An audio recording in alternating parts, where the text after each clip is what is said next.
Hello, you're listening to the Saluki Gamescast. This is episode 111 for Tuesday, April 22nd, 2025. My name is Justin Young. Joining me as always are Mario Sanders and Christina Ivey. How are you guys doing? Pretty good. Yeah, I think... Sorry, go ahead. Oh, no, I don't know what I was going to say. All right, I think 24 of the last 72 hours have been spent watching wrestling, so... Oh, yeah, WrestleMania. Yeah. Yeah, it was a huge weekend because I was getting texts from you about things that just happened. I think I texted you once, and then the response from that. It's okay to be excited about a thing I'm not making fun of you. Yeah. You texted me first about the Clash of Clans commentary. Listen, it is okay for you both to text each other. I thought you sent me a text first, about the Hall of Fame. Oh, I texted you that Triple H's Hall of Fame speech was over an hour long. Yeah. I don't know. I wasn't making fun of you. I was just you were really into it. You were you were texting me about it. I wasn't. I responded to your text. It came off very judgmental, Justin. I think that's just Justin. The text, I was telling him I was also watching it. How is that judgmental? I'm saying right now, you dumbass. I'm watching this. How dare you? I was getting all of these text messages. All of these text messages. You did say something. He was blowing up my phone. That was the implication of how you stated it. Okay, well, I apologize, Mario. That's okay. You don't need to apologize. You're 10 text messages total, maybe that many. It was not that many. Okay, well, let's not talk about wrestling because obviously this is problematic territory. It wasn't the wrestling, it was the texting. I think that was the problem. Mario, would you like to talk about wrestling? I mean, like I said, WrestleMania was this weekend, and so there was just so much. I mean, even before the weekend had started, we had talked about how there is just so much that happens on this particular weekend. And I think it had started because there were the reports were that the Hall of Fame went until 4 a.m. Eastern time because they do it after SmackDown ends on Friday night. And so and then, like I said, Triple H's speech was over an hour long. And so it was just the fact that all of them then had to wake up and perform the next day was just, it's just so much happening over the course of that weekend. It feels like it's gone, to me, to be too much for one weekend. I think they could do a better job of spreading it out, to say the very least. It's one of those things that you could... I know there were a lot of people calling for, just do the Hall of Fame on Thursday instead, rather than you having the super late night. Yeah. When, again, they're waking up and performing the very next day. What time does it start the next day? Well, so WrestleMania started at, I guess it would have been 4 p.m. local time. Yeah. So 12 hours later, they would have been, waking up. But then you figure the NXT, which is their developmental, their event started at, probably 10 local time. Now, 4 a.m. was 4 a.m. Eastern, so it would have been 1 a.m. in Nevada. But still that's 10 hours later, they're waking up to perform. That's a big ask of anybody. But I think we talked about it, not via text. But I think we talked about it that I feel like when SmackDown used to be Thursday night. It did for a while, yeah. That NXT event was Friday night, which just allowed all of that to spread out a little bit more. Mm-hmm. And then, of course, WrestleMania itself didn't used to be 2 nights. Mm-hmm. So they would do the Hall of Fame, I feel on Saturday night and then do WrestleMania Sunday. So that felt better. It felt more spread out, and it feels like they've condensed all of this, more and more into a shorter time span. Yeah. I mean, like I said, don't joke when I say like 24 hours. I think Saturday, I literally woke up and like 9 a.m. I put on the previous night's SmackDown, and I was watching either that, then it was that, and then the NXT event, and then the pre-show, and then WrestleMania, and that total was like 13 hours of the day. Wow. And so it is just like so much content, and that's with a show that I obviously added, but without that, it's still 10 hours of your day. That is just, you know, if you're a fan, that's what you're watching. And so, yeah, it's just a wild amount of content that they are pumping out over this particular weekend. So what was your favorite match of the weekend? My favorite match of the weekend was probably the main event of the first night. It was Roman Reigns, CM Punk, and Seth Rollins. And I think that storyline is just particularly really compelling. And I think the way that they ended that match paid off really well. I don't know if it was the best like match per se, but in terms of storyline, I think it was the best. The best match of the weekend was probably the women's championship match that opened up the Sunday night show. I agree with that. I was going to say that was the best one that I saw. I didn't see it all. Y'all didn't text about that? I'm just kidding. I'm kidding. I don't want to mention any more texts. I don't know. Like I said, I obviously know how big of a fan I am. I'm not going to send out a bunch of texts because I feel like I'm bothering people when I do that. If you were bothering me, I wouldn't respond. Fair enough. But I did watch. I didn't watch it all, but I did watch some of it. I thought that match was really like kind of amazing. Yeah, and I feel like it's every time we get one of those sort of new high water marks for women's wrestling, it's like how far women's wrestling has come. Yeah. Because like when I was a kid, women's wrestling was sort of a sideshow. It was kind of a joke. Like you had the old Glow. Well, Glow, yeah, definitely when I was a kid. You know, and then in the 90s you had like the bra and panty matches and stuff like that. Like all the Attitude Era, where it was just purely like visual, you know, fan service for the boys watching. But like in the 80s, I feel like there were instances where they tried to sort of take it more seriously. As seriously as they were taking wrestling in the 80s, right? Yeah. But like even then, it was always like, well, here's this one match, and we'll show you one match of women wrestling, you know, every few months or something. And like now to see it as like main events and to see like just how like athletic those women are, like the things that they're doing, it's like watching a Cirque du Soleil show, like to some degree, because like they're flipping through the air and like doing these somersaults in the ring at a level that, you know, a lot of the main attraction male wrestlers can't do, right? Just because of physical size.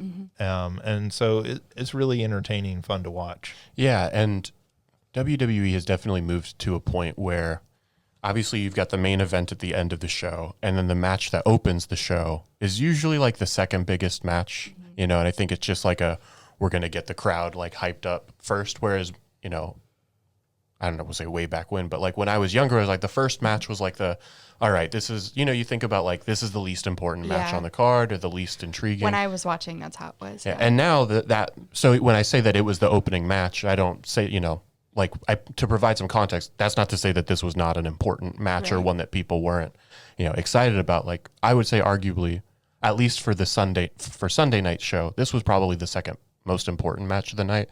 And I'd say that at least of Sunday's show, it was by far the best.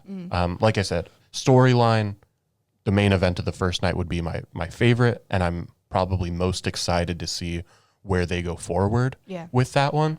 But that, like I said, that triple threat for the women's title was really good. And they had they brought real energy to it, which is something that, you know, is difficult to explain to somebody who doesn't watch wrestling. But like there were some matches on Saturday where I was like, this is just like, they're going through the motions. You can kind of feel it. And you're like, this is the biggest event in wrestling. And you feel like it feels like any other week. Right? Yeah. Generally speaking, the like critical or like fan response, I guess I would say, is that it was a little underwhelming. The show, the weekend in and of itself. I think particularly the Sunday's main event was really underwhelming. John Cena and Cody Rhodes, and like John Cena's last WrestleMania match and him going for the record for most championships ever. That did not deliver the way people were hoping. And I think that's just like particularly hard. One, that is an expectation that's hard to live up to. Yeah. But I also think comparing it to last year's WrestleMania, the main event is like one of the best of all time. 40's main event, the story that got told from Saturdays to Sundays, because those matches were connected. It's like that's one that, years and years and years from now people will reference and return to. And so I think it was going to be hard to live up to. I think that there are things that were disappointing with Sunday's main event that I don't know if they just couldn't figure it out in terms of like who was or was not there. I don't know if I should spoil or not. I don't really know. But I mean, for me, I think you can spoil. Tune out for the next minute. If Sure. You want to know. So part of the storyline was John Cena turning to the bad guy, and he was like joining up with The Rock. Yeah. The Rock never made an appearance at WrestleMania, and that was particularly disappointing. And I think for me, and I think for a lot of people, if he wasn't going to be able to be there, or like, you didn't need him. He was not necessary to be involved in this particular storyline. And so it feels like a letdown to not have him show up. The other person that did show up was Travis Scott. And I think I don't really care like that he's there. Celebrity appearances have always been a thing. I think there's a lot of criticism about like how virality and viral moments are like really driving the industry right now. But that also makes sense because that's the case for just about anything. Honestly, yeah. And so I think that I understand the letdown with The Rock not being there because that feels like that nothing really paid off there. I'm willing to be patient to see like if his involvement comes back or if like ends up mattering. But if it doesn't, that's going to be a pretty massive letdown because it wasn't necessary. You didn't need to bring him or Travis Scott in, to be honest, to tell this story. And if you bring them in and don't really have it pay off, I think, I don't use the word taints, but like it taints the purity of professional wrestling. Like, I mean, I think like in terms of like the story that could be told, especially like with, again, how good the story with The Rock and Roman Reigns and Cody Rhodes was last year, right? It feels like, oh, we're doing the same thing, but like it never paid off. And so, in terms of like the overarching long form narrative that I think is important to recognize about wrestling, because I think that's what makes that Saturday main event so good, is like you've got 10 years worth of animosity between these three wrestlers. So like you're not just having like guys in this particular moment, like their entire careers are linked to one another. And so like I said, I'm hoping that something pays off with the Cena, Rock, Cody Rhodes thing, but if not, it's going to be disappointing for sure. I think one of the weird things they do now, I think too much, is bring in these guys who, like aren't full timers.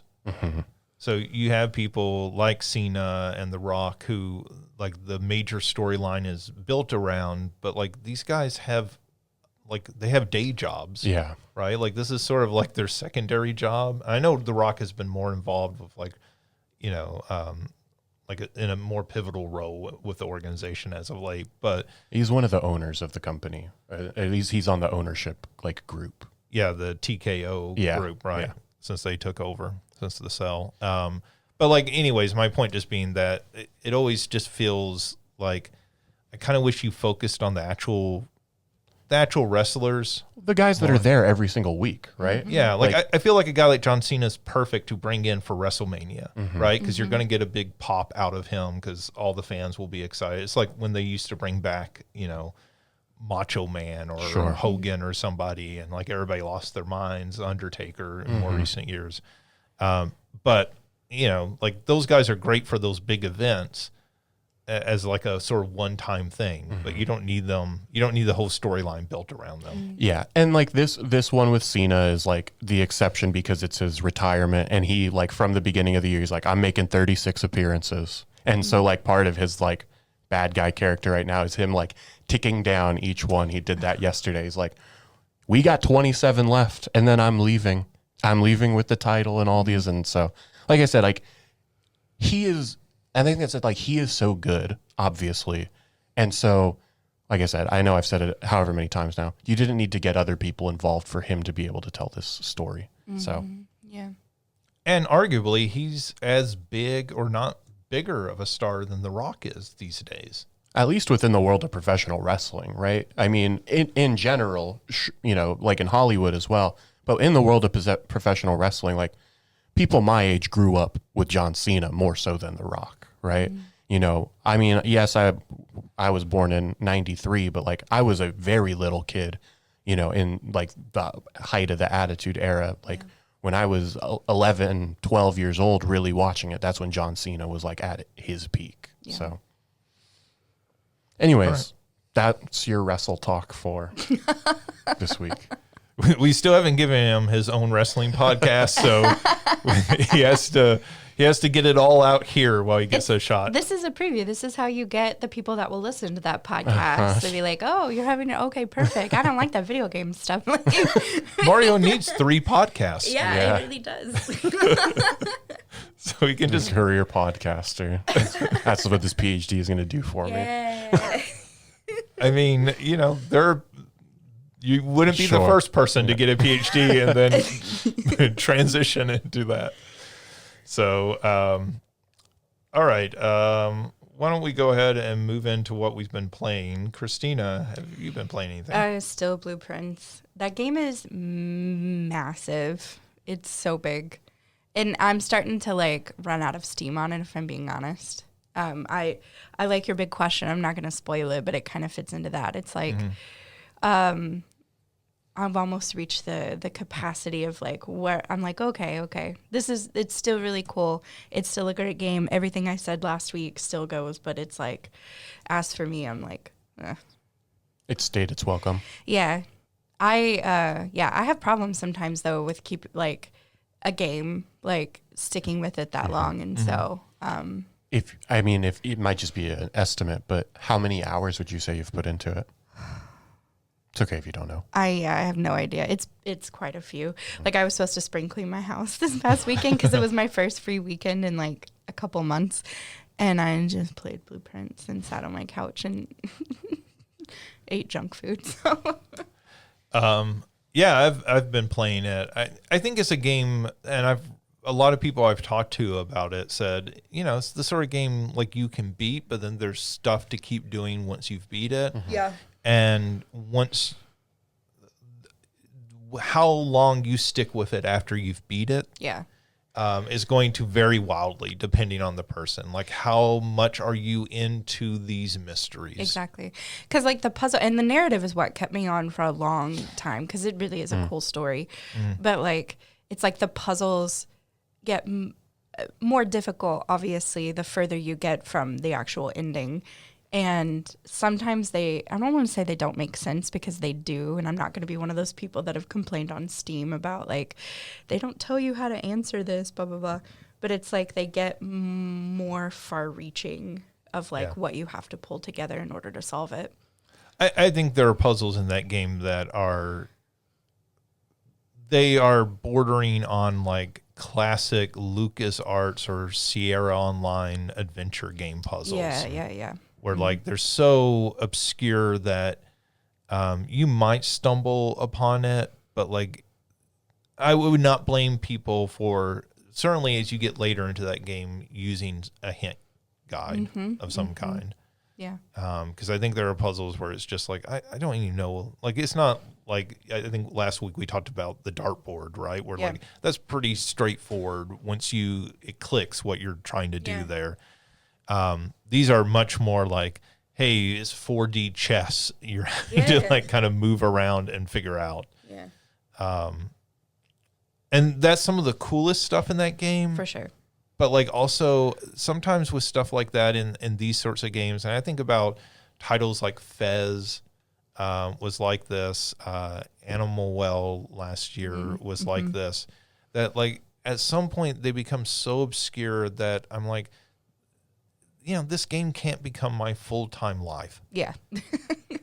And like maybe when I was 10, it would have. Yeah. Right. But like nowadays, I'm like, well, I'm not going to get on message boards and discuss the secrets of this and everything to get through this game. Like you're just going to, if you get me to that wall at some point, you're going to lose me. Mm-hmm. I think especially with it being the roguelike part of it is because now I get fussy when I do a run and it doesn't unlock like any lore or anything else. Like if I get shut out easily, it's I go, well, why did I do that? like what was the point of that? So you feel like you're wasting too many runs, not getting the correct draw that's going to allow you to do what you need to progress. Like if I find one thing, if I unlock something, I feel like, okay, that was useful, but Yeah. I've had very similar sort of reactions. I'm not, I haven't put in nearly as many hours because like I've been reading people would put in 80, 100 plus hours. No, not that many. And I'm nowhere near that. I think it's a very cool game, and I'm always impressed by games like this because I feel like there's such a labor of love. Mm-hmm. Like these are not the sort of games that would be put out by a AAA studio. Agreed. Mm-hmm. Like Nintendo's never going to put out a game like this. No, never. And so I think it's really cool. But I also sometimes wish that these games, and I know why they're not, the people who are making these games are, I don't mean this negatively, but they're sort of obsessive. Yeah. And they're making them for other obsessive people. Yes.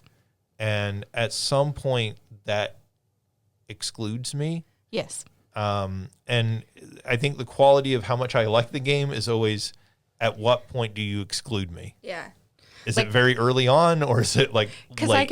I can be obsessive for like a few days. like it's been like a little over a week now, I guess. And I'm starting to like, okay, I've got to get onto other things. Mm-hmm. But yeah, there's still people that are playing and uploading like 6-7 hour videos, which I'm like, oh, nope. Cannot. I still have not played it. It's still a great game. Oh, I guess I'm sure I'll get around to it. I played something else, not to get into that, but to what you're saying about like the point where roguelikes, you feel like you do a run, and even if you do get to the end, like nothing, you don't learn anything new. That I feel like for me is usually where I start to fall off of roguelikes as well. And so like I can definitely see that. Yeah. The two that I would probably go to for me would be like Hades. It felt like it started to do that. Fantastic game, worth playing. For sure. But it got to a point where all the extra additional things, and then the other one was Tiny Rogues, where it's like I got to get like this very specific run, and if you don't get the things, well, that's just not going to happen. And so I can certainly understand that that's where you would get to that point where it's like, I think this is a fantastic game. It sounds like it'll probably be a game of the year contender for you. I think. I mean, obviously we don't know what else is going to come out, but I can see that being the point where it's like, all right, I think I'm done with this at this point. I think that's a good point about roguelikes because, I think about Dead Cells, which is a game I absolutely love. And that game, like I think that game you can progress through beating it, but then at some point you hit a wall with some of the post-game content where you're like, like if I don't draw everything perfect, like I've just wasted an hour of time playing this. Yep. Even if it's a really fun game to play, right? So Binding of Isaac is one that I play a lot, and I'll go back to like once it's like give me like a few months to forget that I got frustrated with it, and I'll go back and stuff like that. But it's very, very similar. Because if you don't get, I'm definitely not as good as some of the folks I watch that no matter what they get, they can play through and beat it. I'm not like that. And so if you don't get those key items in the first couple of levels, then I think that's particularly where a lot of roguelikes with like an in-depth narrative kind of it becomes difficult because it does it like to really unlock it all you have to do the whole thing. And I think where for me at least where a roguelike is at its best, it's like what you really need to know, like the full story is told in once you kind of beat that first run. Yeah. Right. If you're going to continue with like all these additional things that happen afterwards, I get it. That adds all that replayability. Yeah. But it does like start to take a toll. It's one of the reasons I think Rogue Legacy is such a successful Yeah, game, that's- because that game is like, there's none of that, right? Yeah. Like, it is so simple and straightforward, but like also brilliantly executed. Yeah. That's the game that I was honestly thinking of. It's like you've got a story, but once you beat the game, that is the story. You have Yeah. you've sort of experienced it all. Yeah. Yeah. And so it's finding a balance, I think. But Yeah. This one doesn't, I mean, I haven't seen 100% of it beat, but it doesn't go, I mean, I guess it does. I don't know. Like, I think the level I'm at now, I feel like I have most of the story. And I'm definitely nowhere to completing everything, but I don't know. I guess what I'm saying is, and I don't know if I'm in the wrong here.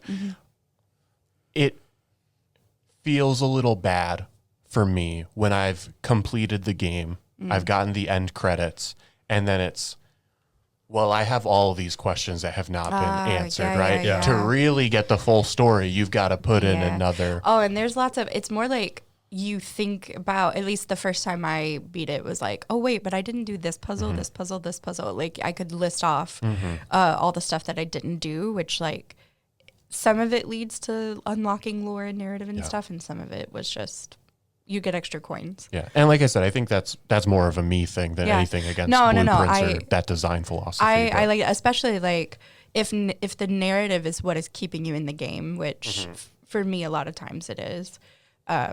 It's disappointing. Yeah. I'll say this. I'll definitely talk more about this when it comes to the big questions. same. 'cause Yeah. I mean, yeah, I think it's always that balance, right? Like, I think Nintendo does that balance really well, where like the post-game content feels more like a dessert, a treat, Yes. instead of feeling like, oh, well, like you lied to me. Yeah. Like I didn't actually get the full story, and now I have to go do all this extra stuff. And so, like, when you're talking about it from that perspective, Mario, I actually agree. I get a little frustrated sometimes with games. I think this one is not that. I think the extra puzzles feel like, oh, there's more to explore. Yeah. But like, again, like how much you're into that is going to vary and determine how much you stick with it after the ending. Yeah. Yeah, and like I said, I mean, like I'm hearing all this. I fully intend on playing it. Whether that Yes. actually happens, Yeah. that's always a question mark. But Yeah, I don't think either of us are saying really anything negative. It's like our small critique of the game. Yeah. Oh, But, like I think both of us are like blown away by it in a For lot sure. of ways. For sure. And that's where I guess I'm more so wanting to make it clear to like people who may be listening. I don't think this is bad by any means, or Yeah. again, like this is very much my own feelings or Yeah. sort of take, but I do fully intend on wanting to experience it at some point. All right, Christina, is that it? Yeah. All right, Mario. So back at like the beginning of March, I started the original Devil May Cry and kind of had to drop it because of all the other games I was playing for that event. And so returned to it and finished it on Saturday, I think. And that's a good game. You know, I it's a franchise that I only had probably 30 minutes that I had ever played of like Devil May Cry 3 at one point years and years ago. And I think I have all of them on Steam just because, you know, the bundle or whatever, you know, they go on sale at some point. And so I have all 6 of the games, I guess, including the spin-off or reboot or whatever it was. DMC. DMC, yeah.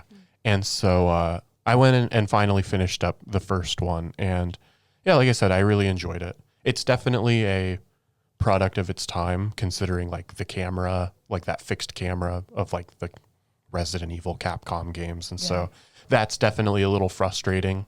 You know that's because that game started as a Resident Evil game. Did it really? I did not know that. It doesn't surprise me, but yeah, so that is definitely frustrating. Like there are certain fights where, especially there's one boss fight towards the end where you're like trying to maneuver around this very small room and the camera like continually changes on you. Yep. And so like you're running in anyways.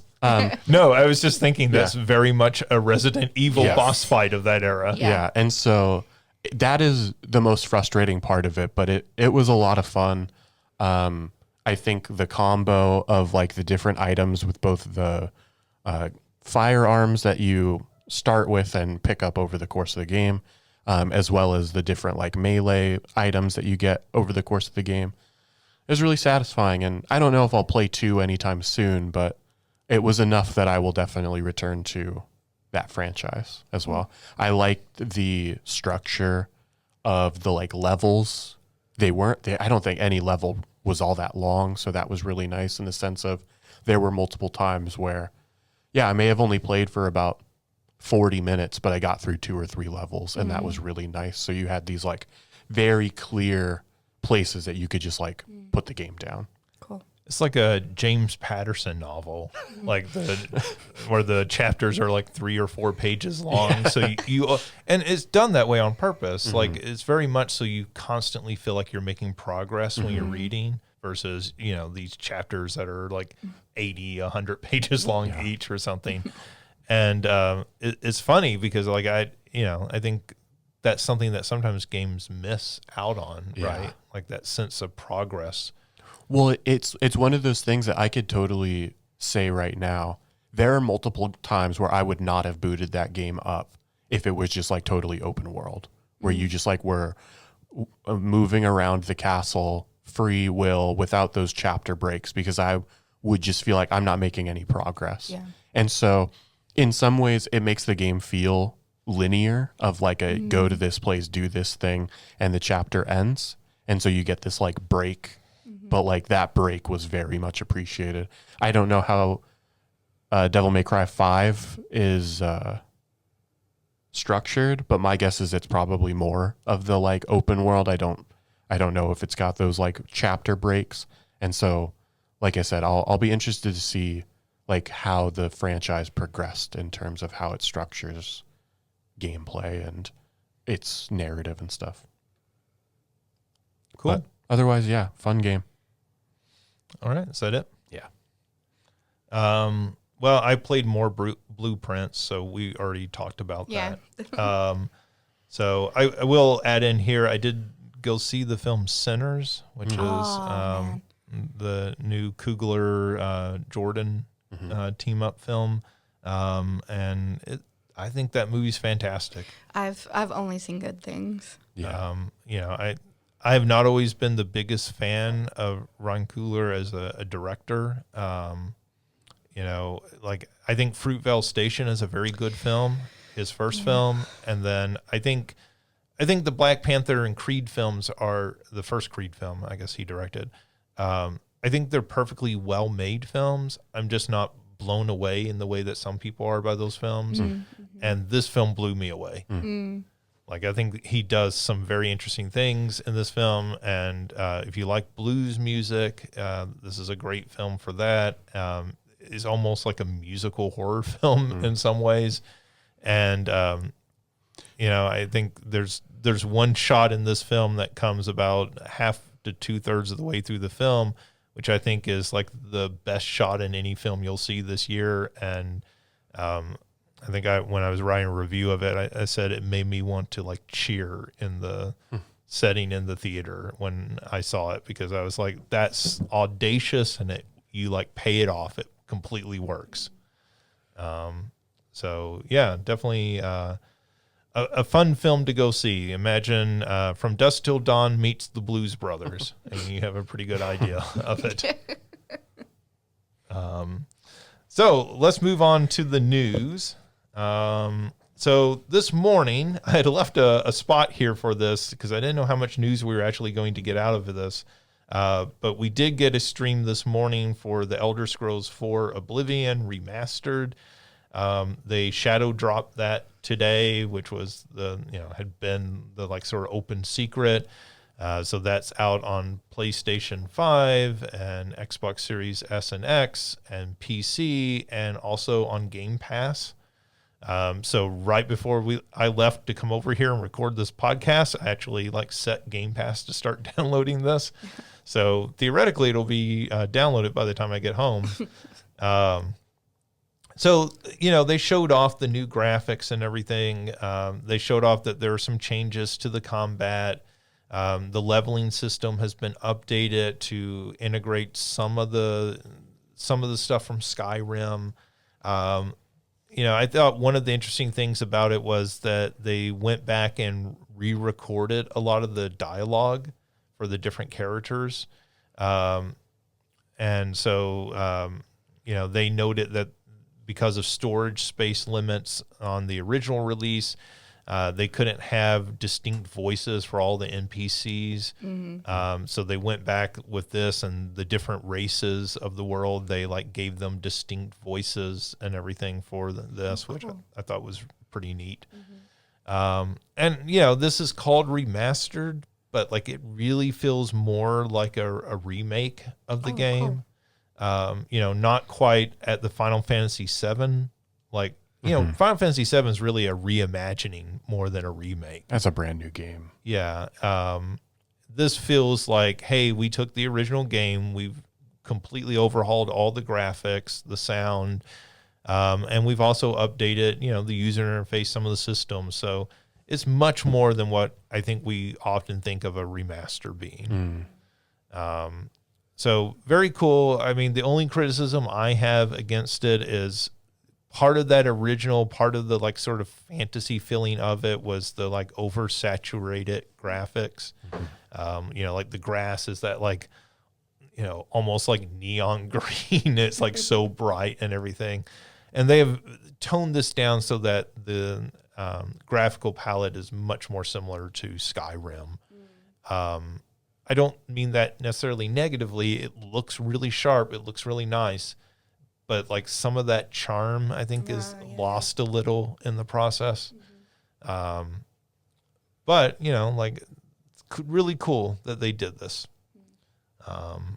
So, maybe they'll do Morrowind next. That was the third Elder Scrolls game. So is that number 3? Yeah. Let's see. Switch 2 pre-orders. We've talked a lot about this. They go live this Wednesday night. So I think some of the retailers are starting as early as our time, which is Central, 11 p.m. on Wednesday night. And then several go live at midnight on Thursday morning. Mm-hmm. Walmart, Best Buy, Target are all going to GameStop are all going to be doing pre-orders. I think GameStop's pre-orders start Thursday morning. So they're going to have in-store pre-orders that you can do as well as online pre-orders Thursday morning. The price is the same. They did not actually bump the price up any for the hardware. So it's still $450 and $500, depending if you want the Mario Kart bundle. They did bump up accessories, generally $5 to $10 on accessories.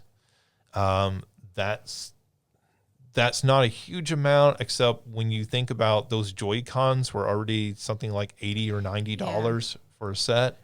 So now they're even more. Yeah, I think when I saw the price bump on whatever the new Pro controller is, I was like, oof. I get it, and that's fair, and I appreciate you bumping that up rather than the console, but... How much is it? I don't know what it is off the top of my head, but similar to what Justin's saying, those were already expensive. And I'm looking online, and I want to say it's the Mario Kart with the Pro is $540. Honestly, that might also be a pretty good deal. Honestly, as well. Yeah. So, I mean, I feel like this is maybe the best way. They didn't bump the price of games. They didn't bump the price of the system. They're bumping the price of accessories, including Amiibo prices. So they did show that Amiibo prices are going up $10 a piece, which, already Amiibos to me should be $10. Yeah. Not 40? You don't want to spend $40 on an Amiibo? I just, I knew people who were trying to collect all of those when they came out. Yeah. And I think that should have been Nintendo's goal, is to get people to collect all of those. But they're just too, they're too darn expensive. Yeah, they have to be pretty reasonably priced, very cheap to really collect all of them, especially with how many Nintendo has put out, right? Yeah. I mean, every character has like their own amiibo and every Smash character. Yeah, right, multiple has an amiibo. characters from the same game. And so, yeah, for that would have been a nice thing. But yeah, those are so expensive. Do you own any amiibos? I do not. Is that the little? That's the little. The little figurines that you can put on the game? Did when I like, I want to say that I used them on the Wii U. Yeah, that's where they first started. I had all the ones that I want to say it was like either a Mario Party or something else where it like you had added benefits if you had it. Yeah. And so I had Star Fox, Bowser, and I think like Mario maybe. Mm-hmm. Yeah, I mean, I think they're neat. It's one of those things where it's so much money to like buy all of them. So I think I completely get somebody going, I'll buy one. Like my favorite character, I'm a big Star Fox fan. How much Fox McCloud merchandise do we actually get? Yeah. Yeah, that's kind of where I was. I think it's a fun idea. I love that it's just like an added thing, and I don't think any of them are essentially like they're sort of win more rather than you need this to really get through whatever the game is, right? Right. Let's see. Along with announcing that, so they announced that the pre-orders were going live last Friday. On Thursday of last week, they had a Mario Kart World Direct that showed off the game, but very few surprises. Yeah. We had kind of talked about the open world and whether there would be more sort of like single player, like kind of exploration content there. They did show off PAL switches so that you're going to be able to hit those. And they like showed like, 6 blue coins will show up in the world. Collect those. And they said there's hundreds of those spread out throughout the world. But, they didn't like tell you like, okay, well, what happens when you collect these? Which that's fine if it's meant to be a mystery. But I think if you're trying to use that as a sales point to somebody, it's really important to be like, okay, well, here's why you would want to collect these. Oh, Jesus, I It's just found just chores that you're asking me to do. I just found the Pro controller. Okay. It's $85. Yeah, I was gonna say, I know it's going to be pretty expensive. Holy shit. Yeah, because I think the Joy-Con set is $90. I didn't even realize the Joy-Cons were more expensive, but I didn't either. yeah. So like I said, I will take that bump over the bump over a $50 bump in the console. You get access to 1 month of Nintendo Switch Online with the purchase of let's accessory. Oh, well, I mean, that's something. That's something as well.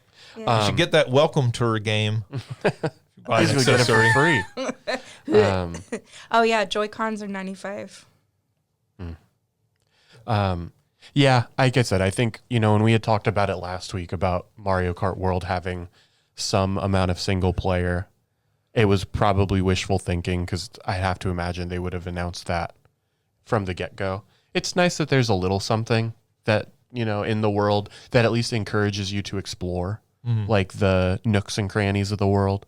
But like I said, if I get this and, I know what we're going to say in just a second, if the bundle is still there by the time I get a Switch, I'll get the bundle because I think it just makes the most sense.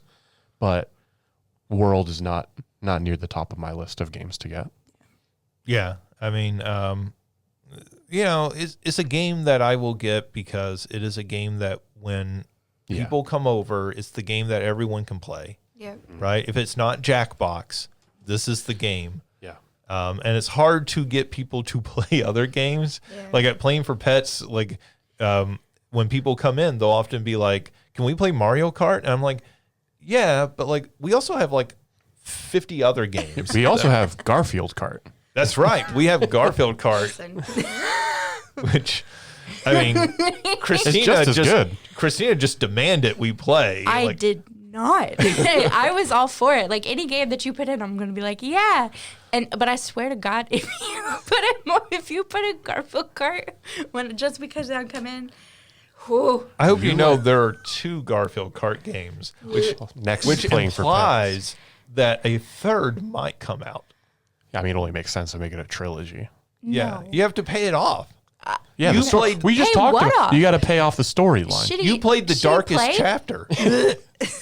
No. You like kart racers. No. Do I have the game for you?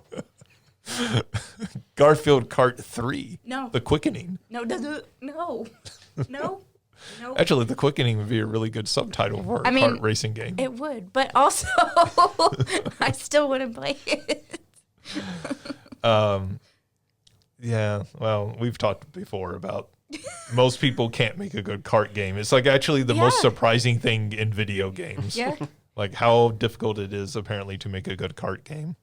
Because I'm assuming Nintendo has some sort of like patent on something like controls, maybe? No. No? I mean, it's Everyone difficult else to is get just shitty? it's difficult to get a patent on video game stuff. Mm-hmm. Yeah, it has to be like more of a technical Yeah. achievement, right? Yeah. So, anyways, so not a whole lot showing off about Mario Kart World that was like new or earth shattering. I mean, they did show off that there are drive-through restaurants, and if you go through those, they give you food, and the food gives you new costumes for the characters. So that they showed off some of the different costumes for the characters. Like there's Biker Bowser, and like you collect those costumes like per character. So like it incentivizes you to play as different characters in the world to collect those different costumes for all the characters. And of course there were like, the weird creepo people who were like, oh, look at Peach's new costume. And you're like, that's a video game character, you weirdo. Mm-hmm. But, that looks like that may be part of the big selling point is like, look at all the different costumes for all these different characters. Yeah.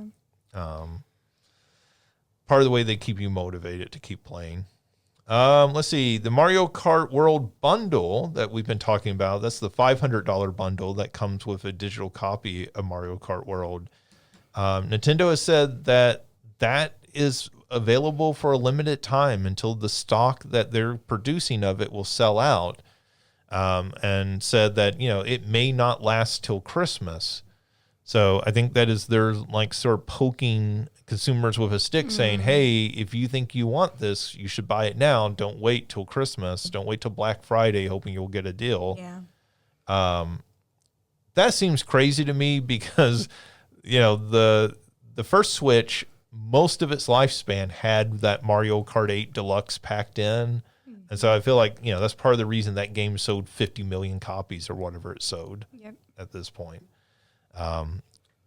Maybe they switch that out to a different game. Like, I don't know. Maybe they switch that out to Donkey Kong Bonanza as a way to sell more copies of that. Yeah. If that doesn't prove to be a super popular game, I can't imagine that they'll want to drop that added cost bundle. Yeah. Right, because that's just pure profit for them. Like people like Mario, who would not normally buy Mario Kart World, are going to spend $50 extra to get it. To get it, right? To save $20. 30. Or is it? Oh yeah, because I forgot the game. It's 80. God damn it. But like I completely get that, right? Like I completely get when that motivates people. Like when you bought the PlayStation 5, you got that Spider-Man bundle, right? Mm-hmm. Which is maybe not a game you would normally buy. Honestly, I wouldn't have. No. Yeah.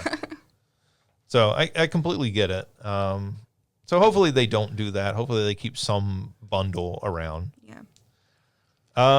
And last thing about the Switch here, the Split Fiction on the Switch 2 can game share to Switch 1. This was something that I don't think was made entirely clear. Apparently Nintendo's documentation says this is not how it should work. But apparently the developers behind Split Fiction said, oh yeah, this is, this works. So if you buy this on the Switch 2 and you want to share it with somebody with a Switch 1 so that because it's a cooperative game, like you have to play it co-op. you can share it with somebody with a Switch 1. That's cool. I think that's an amazing feature. Yeah, that's great. Because you think about, I mean, we've talked about this before, all these families who own a Switch right now, right? And now they're going to buy a Switch 2.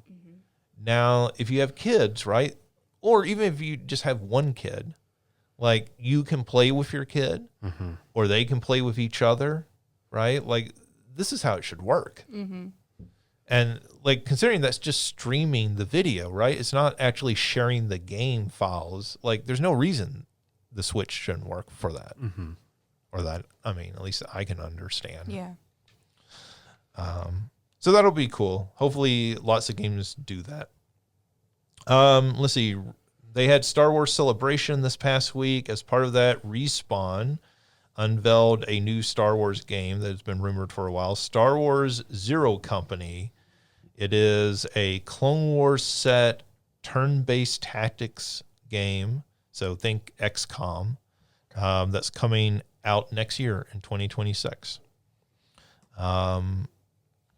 You know, it looks a lot like XCOM. Well, Respawn is that's not the same company, right? As XCOM. No. Okay, because I was gonna say that's the company that also made the Marvel Midnight Suns. Yes. At the company that made XCOM. Sorry. Right. Yes. Okay. Yes. But Sorry, okay. I didn't know where you were going with that, Sorry, I got sorry. a little confused for a second. Cool. I mean, I think that Star Wars makes sense. That seems like a good franchise to do that with. I think the growing popularity of the Fire Emblem series, there's certainly some. Obviously, it's very different, but like we've seen how something like that works, and so yeah, I think that's a good idea. And people love Star Wars, or they think they love Star Wars, but are never satisfied with it. Yeah. Well, that's true. I mean, that's any fandom. Yeah, very fair. I mean, you spent the first 30 minutes of this podcast talking about wrestling. I said I was going to be patient. And see how You just gave up. Halfway through that sentence, you just gave up. Patient. You were going to have this strong defense, and then you're just like, forget it. I'm not satisfied yet. I love that you could just tell the look on Mario's face that he knew he wasn't going to win that. Hey, I'm not even criticizing Mario. I just know wrestling fans are the most unhappy fans in the world. The algorithm thinks I want all of the wrestling content on all the social media, and I'm like, I don't, because none of these people are happy. Yeah. The wrestling content I want is like I get the reels where it's like, do you remember this from WrestleMania 7? And I'm like, cool, that's what I want to see. I don't want to hear anybody talk about it. I just want to see the coolest highlights. Yeah.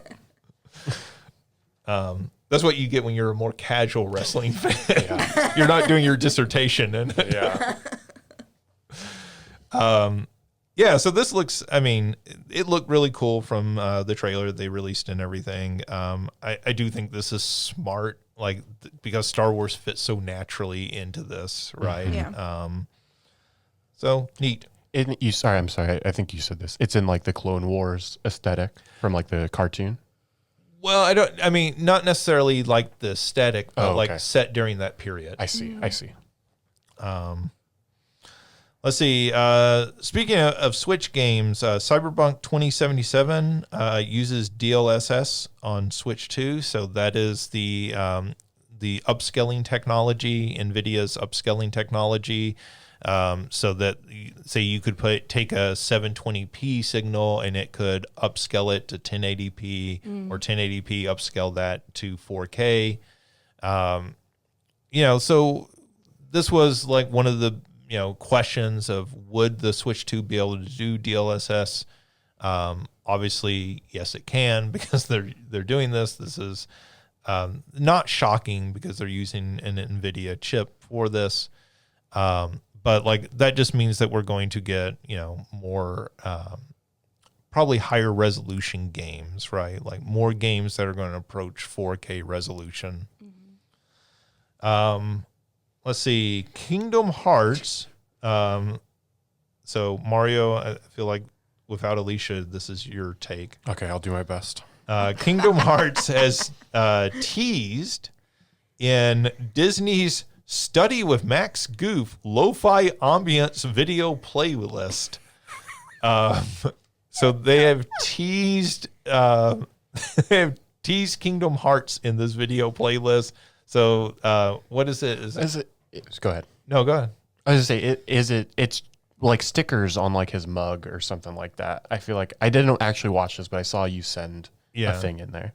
Yeah, I think it's mostly like images kind of in the background and everything. And then, so I think what people are getting excited for, right, is this is not something you would normally associate with like a Goofy movie or Goof Troop or something. I don't think those have been represented in Kingdom Hearts previously. Not beyond like Goofy himself. And Pete being in the games themselves. I don't even think like Max is in the game. Granted, I haven't played all of them, but I mean, I think it would be cool. Like, there's the Goofy movie or the an extreme Goofy movie. I was gonna say whatever the second one is called, an extremely Goofy movie. I mean, that's a really good title. Yeah, yeah, I think that's a better title than the first movie. But yeah, I mean, because like there's the whole like skateboarding aspect of the second one when they're in college. Yeah, maybe just Sora is going to college in this world. You got to pass some classes, and so it's just like Bully, the video game. That's what Kingdom Hearts is going to turn into.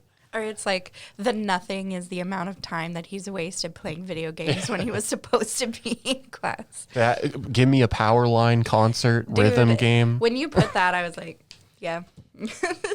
There are things you could do. Yeah. I think it would be fun, though. I think it would be cool for... I'm trying to think... Again, I have not played all of the Kingdom... I've played 3 of them. I think it would be cool for them to explore some of those other franchises that are not just like the big movies, right? But like doing the TV shows or, any of those other like kind of Disney adjacent things, I think would be cool. I think. Are you asking for a Hannah Montana world? Hannah Montana world? Sure. Why not? Hannah Montana rhythm game? They already made the one Kingdom Hearts rhythm game. Make a second one, you cowards. Hannah Montana Kingdom Hearts game where you've got Sora has to dress up as another character. He is now a pop idol because he doesn't want to be recognized as himself. You could make it happen. I mean, sure. You A Wizards of Waverly Place world. So hang on a second, Christina. I feel like you should be really excited about his premise for this Hannah Montana world because it's essentially it is Square and Disney making a drag video game. I mean, no. I mean, fairness, Square has made lots of drag video games. Final Fantasy VII. But this may be the first one from Disney. Oh, yeah. Give me like a Disney Junior world where you got like Mickey Mouse Clubhouse. You sing the hot diggity dog. With Sora and Donald and Goofy and King Mickey. Well, if we're going to do that, we might as well just make a Bluey world. Is Bluey Disney? I think they have the North American rights. All right, make it happen. Yeah. I think they've got the North American rights for Studio Ghibli as well. Throw some of those movies in there. Why not? Oh, man. Who says no? If they switched the art style of the game when you went into the Ghibli world. Just saying. It would work. But instead, we'll probably just get Star Wars and Marvel. Yeah. Sigh. Big sigh. Yeah. They did do Tron in one of the games. Tron. So, that's cool. I never played number 3, but I do like that they did, Big Hero 6. I think that the one that makes sense, but I like that they did some of those, other ones. I think there's, a bunch of new Pixar movies as well that they could also... they did Toy Story, so you could do some of the other Pixar movies that I also think would be cool. You could do DuckTales. Oh, they also did Monsters Inc. as well. I was thinking Monster Inc. would be as long as they don't, because my first thought was, Finding Nemo, and then I was like, I don't want another water level. Yeah. Little Mermaid I hated that level, and I love Little Mermaid. That's my favorite, and that level was awful. Yeah. Like I said, I think it's very cool. Kingdom Hearts fans are that is a devoted fan base. Yes. They love that franchise. So anything that pops up is going to be pretty exciting. Yeah. And this could all mean nothing. That's kind of where I was like, I think it's just more of a like, hey, what if we threw these cute little Kingdom Hearts stickers in the background? And so I sort of expected to be nothing. We did get that Kingdom Hearts 3 announcement like 4 years ago at this point. And I don't think anything has ever been said about Kingdom Hearts 4. Well, whatever the newest one is going to be. We don't know that it's Kingdom Hearts 4, but They went off into some random it has Sora in it. Yeah. So I mean, it could be 3.4. Sure. It could be. It could be. Absolutely. You know, I don't think anything has been announced since that, though. So, and like I said, I think that was like 2021 when that was announced, when that trailer came out. So, I will say from a legal perspective, because they're using stuff that's like created for those games, somebody at Disney probably had to make a phone call to Square to clear using this in like an official Disney thing that is generating money, right? Through YouTube and everything. So my guess is, you know, at least this is not like, oh, some artist just snuck this in here as a joke. This probably did require communication between Disney and Square, which means that at the very least, you know, Square is aware. They are still aware of each other's existence. They know the franchise is still out there. I mean, look, if you told me Square, like at this point, had, like never spoke to Disney, like it would not shock me. I feel like what those games started as and what they have become is like very different, right? Yeah. So let's see. Anbernic, which is a company that some people may not be familiar with. So Anbernic is one of these Chinese handheld video game system companies. They make all sorts of these little handheld game systems. Ones that look like Game Boy Advances, ones that look like PSPs, ones that look like the Game Boy Advance SP, like all sorts of different form factors and sort of like luxury price points. So everything from, you know, $35 up to over $200. These are little systems where you can insert an SD card with ROMs on it and play all these old video games. Again, everything from classic Atari all the way up to, on the more high-end $200 plus systems, you know, PlayStation 3, Xbox 360 level games. But they're cheap, and over the years, they have become like increasingly better in quality. You know, so that some of them are actually at this point like feel like something you would expect to buy from Nintendo or, you know, Sony or something. So Anbernic is one of the biggest companies. There are several of these Chinese manufacturers, but they're one of the biggest. They announced that Monday, they announced that they are stopping all shipping to the U.S. due to tariffs. So I actually bought one of these Anbernic systems at Christmas. It was a present to my sister. I bought the SP model. So it looks like the Game Boy Advance SP. It's a little clamshell that closes. And that thing's pretty amazing. Like it's a, you know, like she doesn't play a whole lot of video games anymore, but she did growing up. And, you know, I was able to hand her a system that, hey, this has every NES and Super NES and, you know, all the way up to some basic PlayStation games, because it only has a D-pad. You know, and I think that's really like cool, and it's kind of a shame that all that's getting shut down. This was, you know, companies like Nintendo are always wanting to shut down these companies because they lead directly to piracy. Well, I guess, you know, Nintendo, what Trump gives, he takes away when it comes to Nintendo, because he's hurting them with tariffs, but he's also shutting down these console manufacturers as well.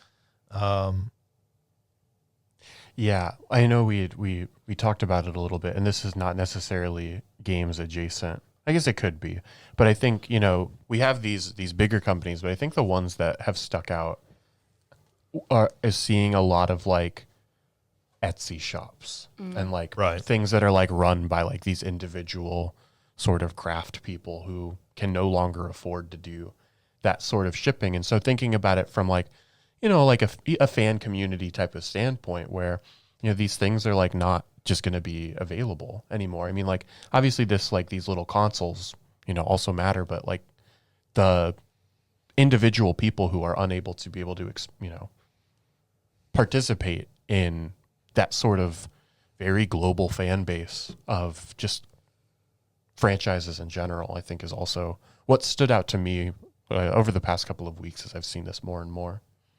Yeah, we have Saluki Con here, and every year when I go to Saluki Con, there are people who are selling little like handmade crafts, but like often those crafts are, they're obviously importing something in order to make those in the first place, right? So they have people who are selling like coasters, but they're coasters that they've painted onto or they've printed onto, and that those coasters were originally like manufactured in China, right? Yeah. So you don't think about them as the businesses being hurt, but like actually they're the businesses being hurt even worse, right? Because like their entire business just disappeared overnight. Yeah. Because the coaster that you were selling for, $3 or $4 before now has 150% markup. And, are people going to pay $12 for a coaster or whatever? Right. Yeah. Yeah, so I mean, these Anbernic, I've talked about them before. I would just say that SP model is really cool. If you see one of those and can pick them up, I don't think you can order them anymore. But like, if you ran across one in the near future, I highly recommend those. Let's see, Nintendo has brought Paul Rudd back. So a little bit of gaming history, if you don't know, one of Paul Rudd's first like sort of prominent acting jobs before he did Clueless and Halloween 6, which were his first like Halloween 6 prominent, film. I mean, these were the lineage of, theatrically released films. I'm just teasing. They came out the same year. They were his debut. I think actually he shot Halloween. I forget how it goes. He shot Halloween 6 first, but Clueless came out first. Something like that. Anyways, like before he did any of that, he very famously did a commercial for the launch of the Super Nintendo. It is Paul Rudd in like a black duster, and he has his like, I think he refers to it as his rock star hair, and he's playing Nintendo like at a drive-in theater, and people are like chanting, and it's the now you're playing with power, super power. Like, so Nintendo got him back, and they have produced a new ad that is spoofing that original ad. They have him back dressed in his black duster, and now he's playing the Switch 2. Playing Mario Kart World, and they are showing off the communication features so that you can chat with other people and have their video up on the screen. And they're all kind of mocking him, like, Paul, why are you dressed that way? And he's like, don't you remember my classic Super Nintendo ad? So it's pretty funny to see. I think it's really like credit to somebody at Nintendo of America who had the foresight to like go out and like try to recreate this, right? And Paul Rudd is not cheap to get these days. So they were spending quite a bit of money on that advertisement, which I think probably is paying off far more in like the free publicity it's generating for them, right? All the stories, people talking, all the people sharing the video online and everything is very like tongue in cheek and cool of them to do.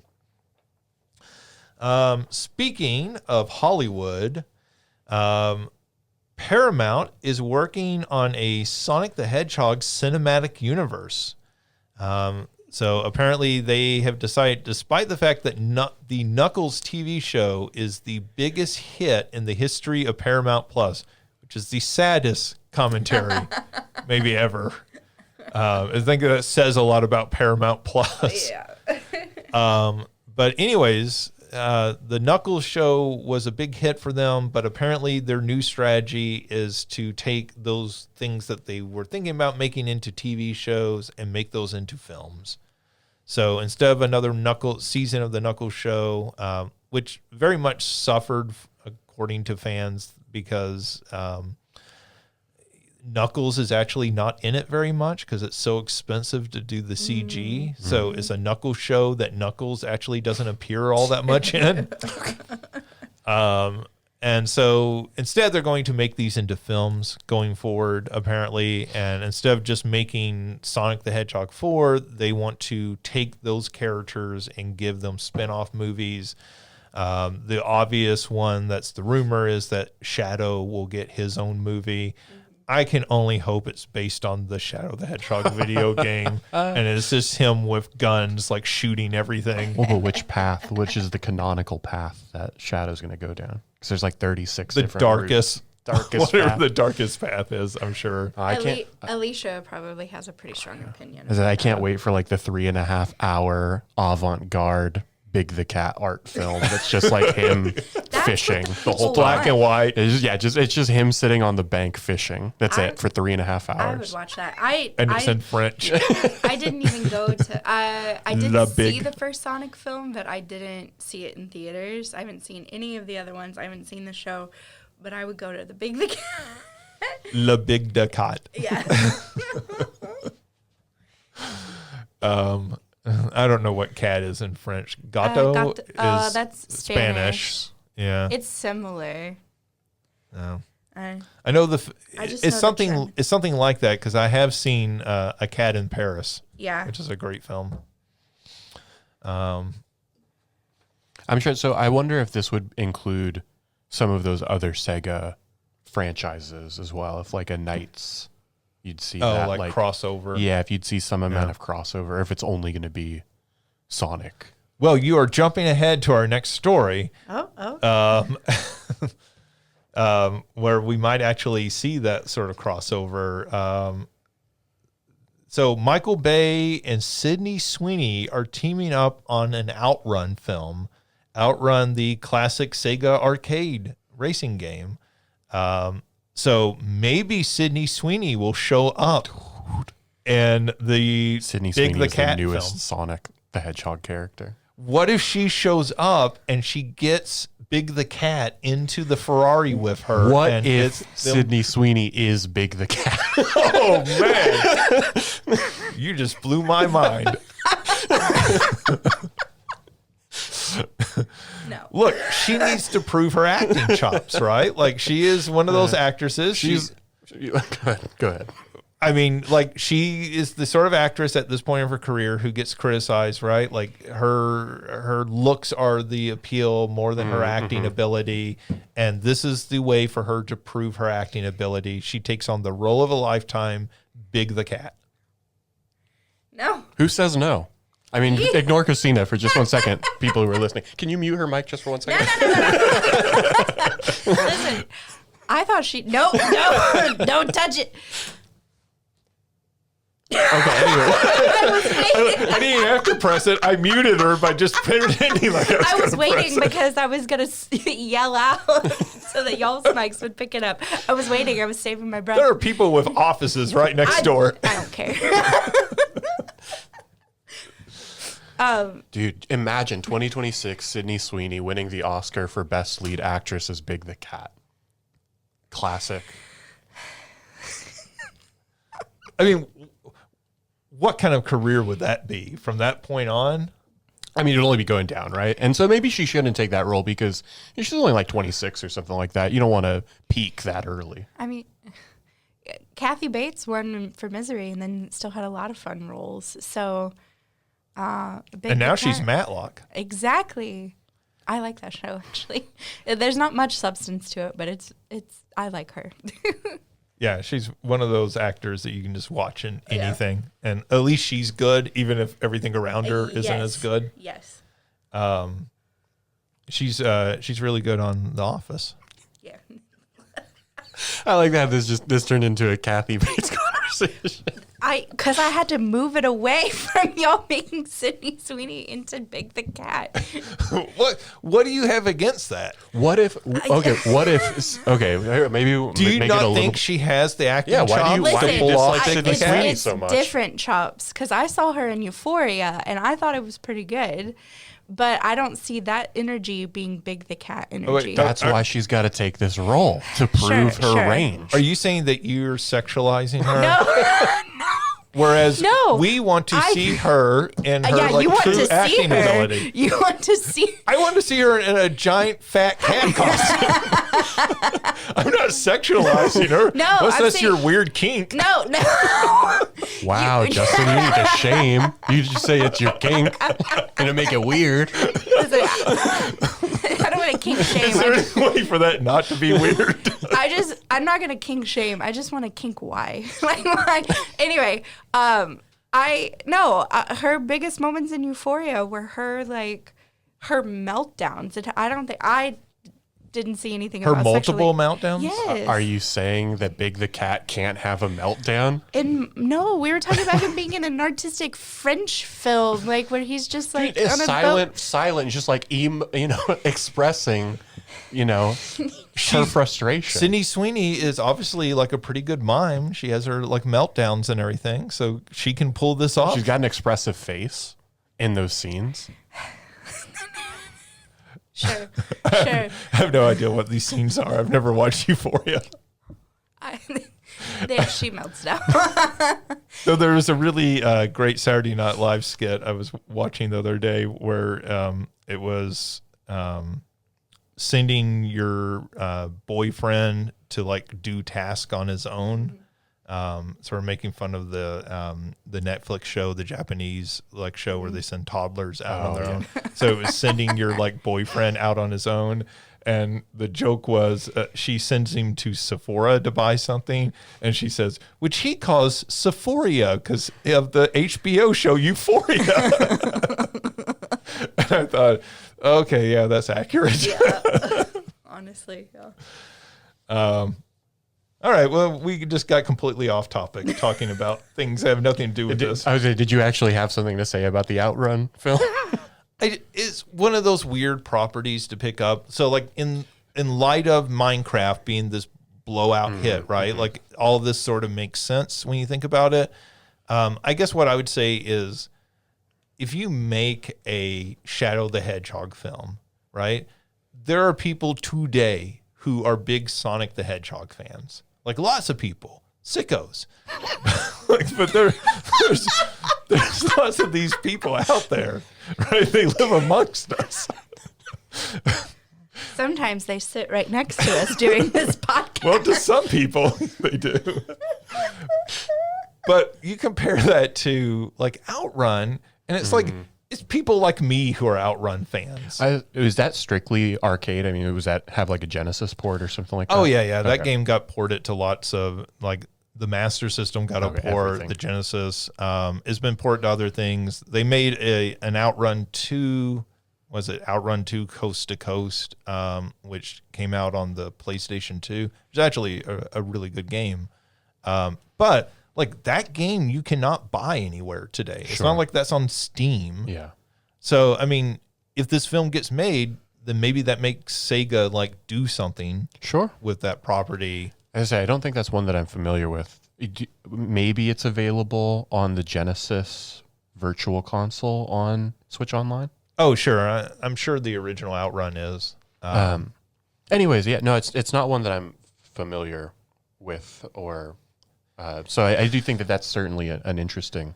It is a man and a woman driving a convertible Ferrari. Well, a man and his woman cat, who's Big the Cat. Yes. And you are driving cross country, and as you are each level, you get to make a choice, the road forks at some point. Oh, okay. The top of the game says... You're cool. The engine's hot. The girl's gorgeous. A tank full of gas and an open road. The rest is up to you. All right.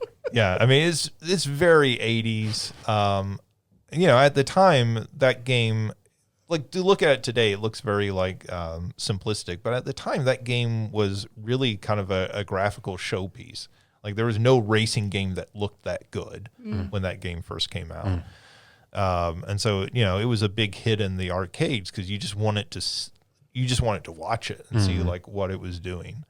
It's that super scaling technology where it recreates this vision of a 3D world because they're scaling the sprites like super fast. So it's a really cool game, but there's no plot to it. Yeah. I mean, it's Cannonball Run is the plot. Like you're driving cross country. So, like who does this appeal to, right? Like even if you go and you make a really cool movie, and Sydney Sweeney, we should say, is producing this film. She's not necessarily starring in it. But like I assume, right? Like if you're getting her involved to produce this, like it is so that she can star in it. She's probably in it at some point, I would imagine. Yeah. But it's just one of those properties where you go, okay, well, like, even if you somehow figure out to make a really cool movie out of Outrun, right? Which you can make a racing movie. There have been good racing movies. Who does that name hold cachet for today? Sorry, you misspoke and said, "Who does that cat?" And like, Big the Cat holds cachet for everybody. Well, I mean, like Big the Cat may hold more cachet today than the name Outrun. I would say that's an objective fact, probably. And so, like, like for somebody like me, that's cool. Like, oh, you made an Outrun movie, but Well, I mean, you could say the same thing about not Forza. Gran Turismo. They just made a Gran Turismo movie, right? Right. Did you ever see that one? no, I never got around. I didn't either, but I guess I feel like you'd say the same thing. And so like there's no story to those games. Yeah, And but I would say Gran Turismo is more of a brand name still today than Outrun is. Very fair. And maybe that's the hope, is that like people maybe don't fully know the connection, and then you can be like, well, did you know there's also these games, and now because people liked it, we're going to release a new one. So Yeah, I mean, if you digitize Sydney Sweeney and put her in the game, right? Like that would be sure. She has a lot of fans. That would certainly draw some people into that game. Yeah. Speaking of, before we move on to the next story, if it's okay, I never watched the first season, but have you watched any of the new Last of Us season at all? Or are you, I don't know if you watched the first season or not. I do watch it. I haven't watched, because it was one of those things that with like the anniversary of my mom and stuff, I was like, emotionally, I do not have the bandwidth to watch the first two, because I know they're going to be amazing, but I also know they're going to rip my heart out. Yeah. And so I'm like, I'll probably start them with the third episode and then just binge the first 3 episodes. Have you played the second game? Yes. Okay, so you know the plot. Yes. Okay. Yeah, so same thing. I haven't gotten around to watching it yet. I will at some point. A lot of times those shows I don't really like watching week to week, so I'll wait till like at least 3 or 4 episodes get out, and then I can kind of watch them back to back to back. Yeah. So that's probably what I'll do. I've heard people say, hey, it's still got great production values, whether or not it is hitting. But like that second game is a very divisive game. Yeah, Yes. that's the word I was just thinking. Yeah. So I don't think I hate that second game in the way some people hate it. This is gonna, for people who don't know the games, this is gonna piss people off. Yeah. And yes, people are going to be very, very pissed. And they did not change the first thing that pisses people off about that game, though there are other things that come along that do as well. Yep. I know so little about that second game. I've played a little bit of the first one, but I just know the reaction that people have to it. Yeah. It's a little too long. Yeah. That's part of my problem with it, is that I don't think the combat in that game, either of those games, is great enough that I want to play like 30 hours of it. Yeah. I think that's always the hard thing when it comes to conversations about these games, is like, okay, at what point is the criticism fair, and at what point does it just like, you're just mad to be mad? Yeah. And so I'm sure there is some absolutely fair amount of criticism to that game. And so it being too long, I've heard that in terms of it's maybe a little too intense, or like in terms of like how necessary some of the like amount of violence and responses to it are. But I know that there are other things that people dislike about that game just because, well, they're probably just not very good people. I think that second game veers a lot into the territory that I feel like a lot of modern television does, of being close to being torture porn. Yeah. Yes. Yeah. Like, let's just take these characters that we've grown to care about and let's just put them through hell. And like, look, I understand the dramatic value of that to some point, but at some point, right? Like, it feels like there's almost like a masochistic element, right? Where like you're torturing your audience or your players. And at some point I get why people like get turned off from that. Like The Walking Dead had the same problem, right? At some point it's so bleak. It's so just like, we're going to do the worst thing we can think of to do to you as a fan because we've made you care about these characters. I think at some point I completely understood when people were like, no, I'm done. I'm done with the show. And so I understand why people would have that reaction to the game. Yeah. And then so I wonder, one, how they will handle that on the show, and two, if how they're going to prepare people to watch that. They're not. Yeah. I don't think they are. Like, how they handle it is one thing with it being like HBO. I think people, it is HBO, right? Yes. Yeah. I mean, people watched Game of Thrones, and it was fine, and there were elements of Game of Thrones where I was like, Jesus. So I think Game of Thrones is a good comparison to what I'm talking about. Yeah. But I mean, I did not see it coming in the game, like the thing I'm thinking of at the end, and when it happened, I was like, God, are you serious? Like, I was so mad. I guess there's, maybe it won't be too I want to say difficult with television because there is at least some amount of distance there, as compared to like the identification with the character as you are playing. I was actually thinking about that. Mm-hmm. Either the things happening to the character or the character doing things. Yes, and so maybe that'll make it. It'll be a little less intense for that reason, but yeah, I don't know. I think there's also interesting discussion to be had with stuff like that in light of everything that has come forward about Joss Whedon. And Joss Whedon was, I feel like one of the first people on TV really doing that sort of thing of, oh, I'm going to not just stick you with a knife, but I'm going to twist it. And when done well, which I think he does a lot of times, you're like, oh, like, yes, this completely makes sense, right? Like, you are paying off this, and the real world, bad things happen, and you're going to like show this in the things that you've created.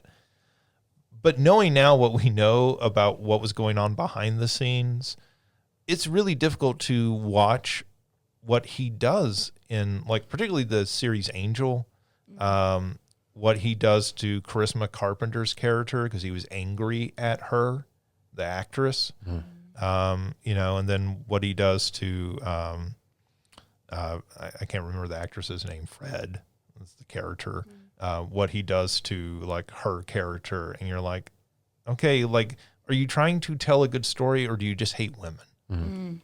Because with Joss Whedon, it starts to feel an awful lot like you have issues with women. And so you're going to make them suffer as much as possible, right? And I think that's where you always run into stuff, whether it be games or movies or something, and you see characters suffering a whole lot and you go, okay, like, is, not just are you getting off on this, but like, are you doing this as a way of exerting power? And I think that's why it feels weird a lot of times, right? I would also argue that the world is not, like, we live in a very bleak world right now, but I would argue the world is not as bleak as these entertainment properties sometimes make it out to be, which makes it really weird that they're entertainment. So Anyway, like I said, I know that the show had come back. It's 2 episodes in. It was yesterday the 2nd episode, and it hadn't gotten brought up, so I thought I'd ask, especially since of the topic of games and movies and stuff like that.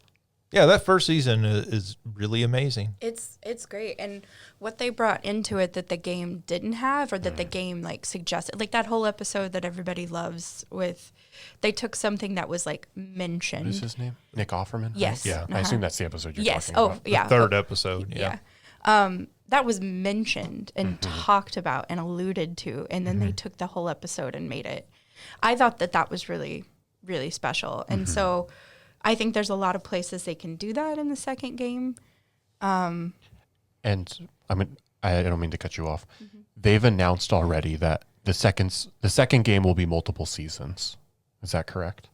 Yes, believe they have so. already renewed for Okay. a third season. Okay. Yeah, which honestly makes sense with that game.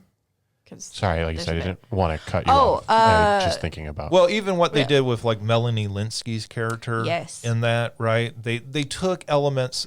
I think it's a really good adaptation because they tell the basic story, but then they take elements of that story and they expand upon Yes. them.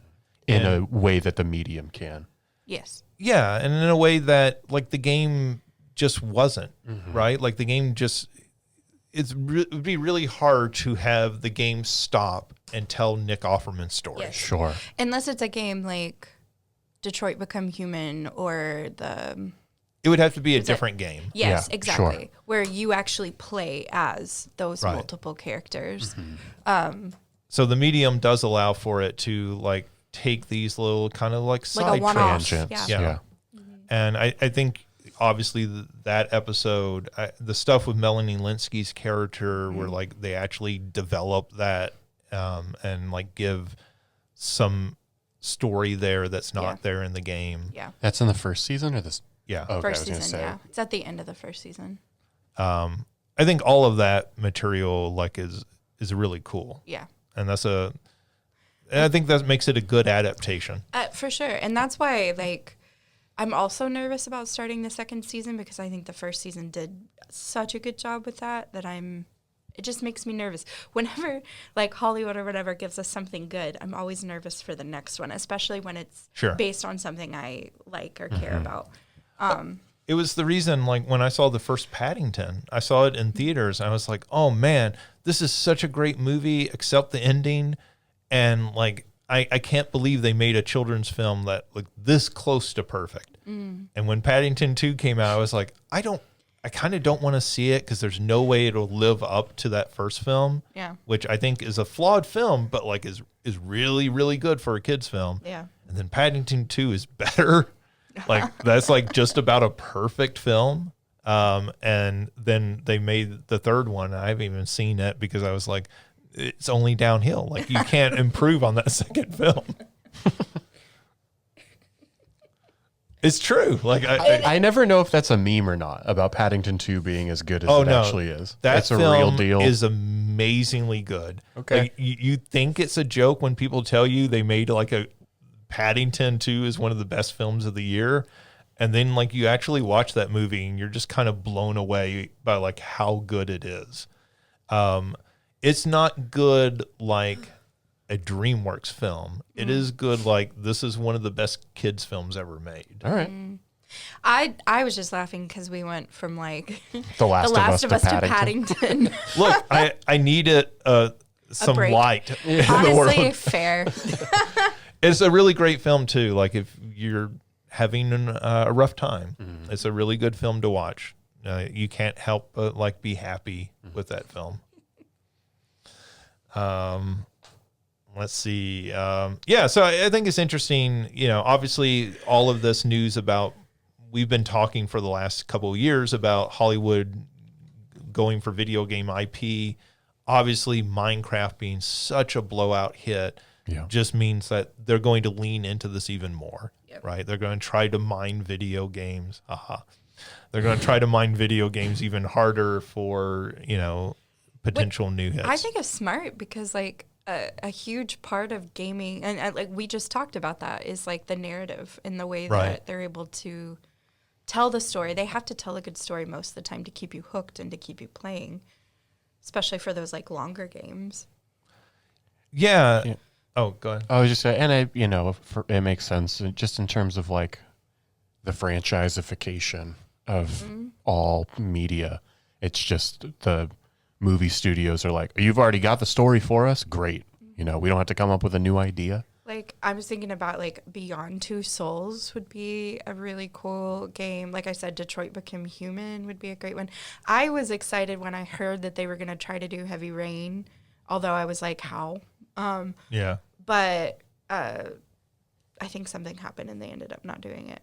Because that's also what came to mind when you were talking about how is it one thing to watch it and another thing to be controlling. Like, there's a portion where you are told that you have to like drive backwards on a highway, and that was really, really intense to do, and that was like a hard moment which I wouldn't have expected, and if I was just watching it I don't think it would have been too bad, but it was intense.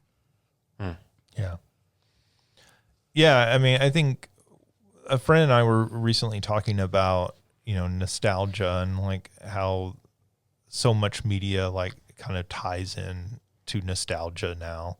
And one of the interesting things I think is the generation that's coming up, more than they watch like movies and television, they watch YouTube. Mm-hmm.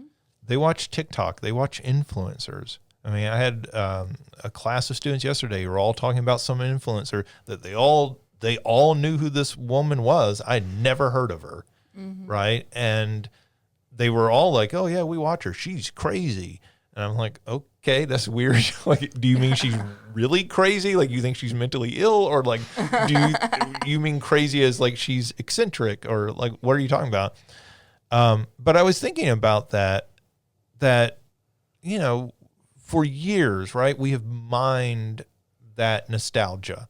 So like when I was a kid, it was 50s and 60s nostalgia. So you got movies of the Beverly Hillbillies, right, getting made. Car 54 got a movie. And then you start mining the nostalgia of Gen X, right? So it was the stuff that like my generation grew up on, like the Brady Bunch movie and stuff like that came along. You still see some of that with like Transformers and, there's a new Smurfs movie coming out this summer, which is like kind of crazy. I thought you were going to say He-Man. Well, there is a He-Man movie coming out at Is some there? point. Yeah. Amazon's making it. Like a live action He-Man movie, right? But we did get the new cartoon, which was a continuation of the original 80s cartoon on Netflix. And so I was sort of thinking like, this generation, like what is going to be nostalgia for them in 10, 15 years? Because they haven't been watching TV shows and movies in large part. Like, I don't feel like nearly as much, right? Yeah. And like, are you going to do a Jake Paul like remake? Like They've got a reality show right now, the Paul brothers. Yeah, well, I mean, right now, but like, what do you do 10, 15, 20 years down the road, right? Like, how do you capitalize off of that? Yeah, it is interesting to wonder, like, what are the new franchises or the new IPs being, like, released today? So all of that was to say, like, maybe video games is that, right? Like, Minecraft has been around 15 years or something. A huge part of YouTube is the, like, play with me or whatever. What is it called? Let's Plays. Let's Plays. Yeah. So, like this sort of is like nostalgic. Like my nephews grew up their entire life with Minecraft. Even if they weren't playing it, it was certainly in popular culture, right? Yeah. And the Let's Play videos and that sort of stuff. So like this is one way to sort of cash in on that. Because, there's certainly not going to be nearly the same nostalgia. They're not going to be doing reboots of the Facts of Life. They should. With Joe. I mean, Well, I think, it is to some extent, though, like things do end up coming back, and so maybe those older properties, they get rebooted again that are, at that point, there's such a distance from them that they feel new. That you almost don't have anybody who's got the nostalgia for the old one anymore. And so, we get Wednesday, right? Sure, yeah. sure. I mean, that's, something that started as a New Yorker cartoon. To the extent that it's like almost what we were just saying with Final Fantasy VII, right? Like it's such a reimagining. It's this thing that already exists, but it's this reimagining that reinvigorates, whatever thing is that already exists. So, but all that was to say, video games, I feel like are an easy way to do that because this generation, the Z, Alpha. Z. Well, I guess who are Technically, becoming adults right now. Yeah. I feel like that generation grew up with video games still. Yeah. Even if they weren't watching as many movies and TV shows, they were, they were spending more time watching YouTube. It was a lot of Let's Play. So like the video games are familiar. Mario is familiar. Minecraft is familiar. I don't know about Outrun, but Sonic is certainly familiar. Right. So maybe that even makes more sense. Yeah. Than it would have, previously. One last story here. Devolver Digital has revealed their best-selling titles amidst restructuring. So they have announced that they are going to scale back some of their studios and everything. They're going to scale back some of their third-party publishing. And so as part of that, they put out a list of their best-selling titles. This is not the full list that they put out, but I did pull some things that I thought were kind of interesting. So they listed these by the amount of revenue that they had generated, not necessarily copies sold. So their number one game is Cult of the Lamb, with over $90 million revenue generated from that. That kind of surprises me. I think that's a good game, but I feel like that felt like a niche game to me. Like, I mean, that, certainly people played, but it didn't feel like a game that broke through into the mainstream consciousness in the way that some other smaller kind of these indie sort of titles have. I have it on 2 platforms. I mean, I guess I didn't technically play for it on PlayStation because of PlayStation Plus, but Right. But I have it on PC and PlayStation. So Yeah, I wonder if this is just a case of it's the most recent. And so, with video games becoming more and more popular and more like ubiquitous, the more recent game is going to be the one that's made more money than, say, Serious Sam, which we're going to mention here in just a second. It's also like it was a fairly cheap game. And so I bet a bunch of 15, people, $20 maybe. I bet a bunch of people picked it up because it was a solid game for $15-$20. Like you definitely got at least I thought you got your money out of it. And did that game, well, no, that game was post-pandemic because it was while we were doing this podcast. I just looked it up. It's 2022.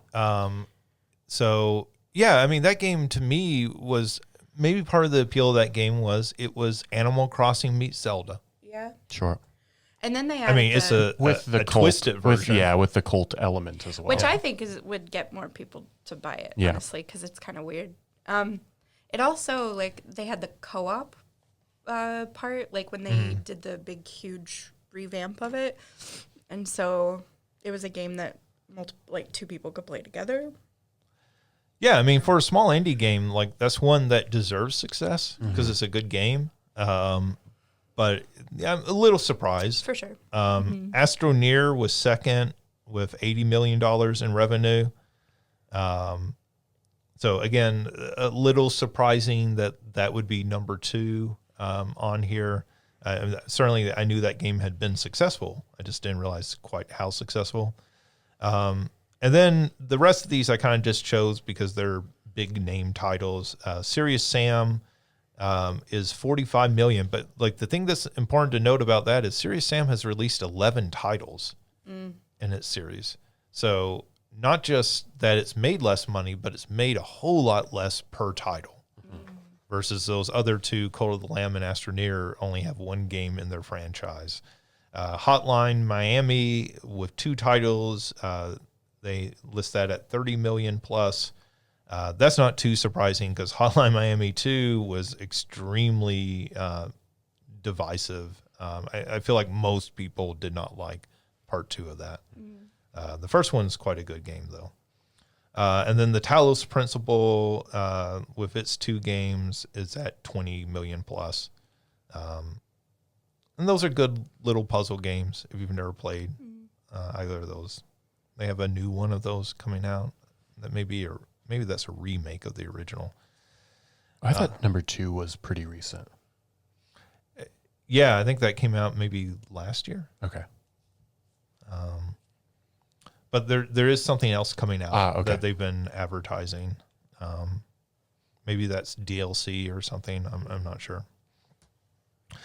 Yeah. So anyways, just kind of insight into a smaller indie publisher, like what is working, what is not working. I think the thing, we talked about this with Five Nights at Freddy's, like how well are these things actually selling?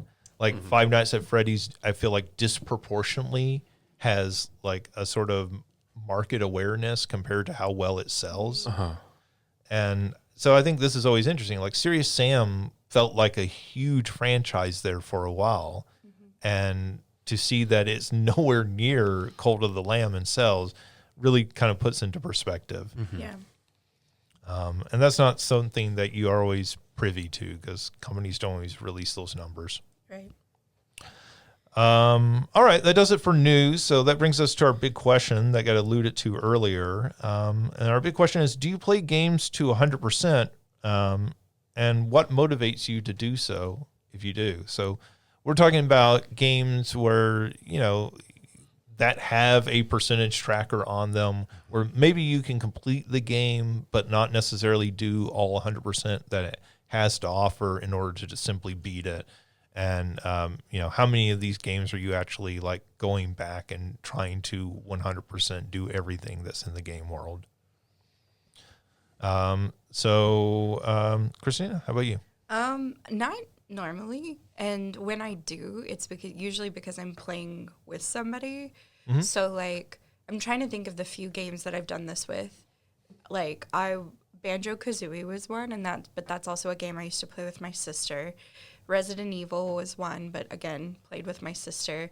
More recently, The Division 2 is, and I know that they still release outside stuff for it, but before I stopped playing, I had everything up until that point because I was playing with somebody. It was something that we would do, and so when we ran out of main missions, we would go try to locate everything and do the minor missions and stuff like that.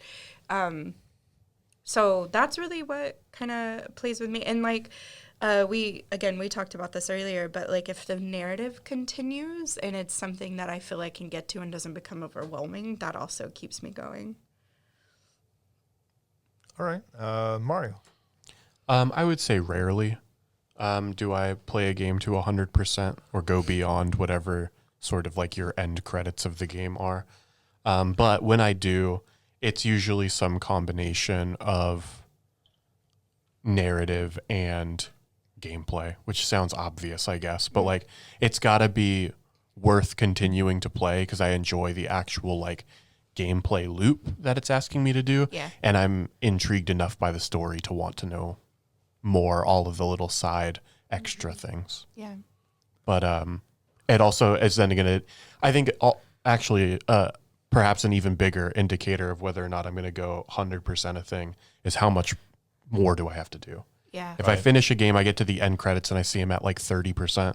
No, I'm not doing any more. But if I'm at like 80% or like I've got like 7 of the 10 achievements, that's kind of, I guess, the other sort of indicator. It might not be 100% in game, but like if I wanted to get all of the trophies or all of the achievements, how many more do I have to do, and what is it going to take for me to do those things? Can I jump into a specific level and just go do that one thing, or do I have to restart from scratch? Yeah. Right.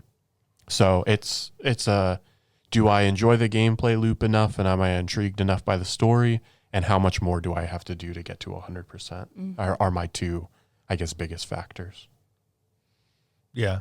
I think for me, it's, it's how much did the game leave me wanting more? And I feel like there are some games that I complete the game and I'm like, I'm satisfied. Yeah.